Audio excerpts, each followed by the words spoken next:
Hey everybody, this is Dr. Langdon, board certified pediatrician, mom of 6, grandmother to 2, here today with some extremely practical everyday life advice.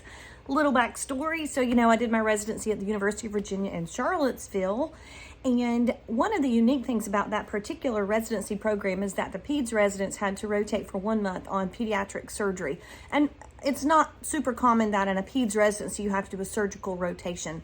And I, having been traumatized by my surgical rotations in med school at Duke, chose to mainly just do pain management and write orders and check labs and do rounds and write notes and stuff on, basically manage the patients on the floor, and certainly was in no mood to compete for the very sought after time in the operating room.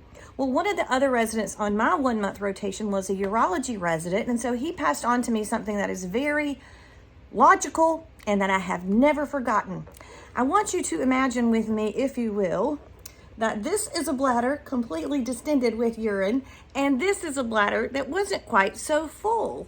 Well, what he explained to me is, urology would get called after a motor vehicle accident for a patient if there was concern for any kind of damage to the whole urinary tract.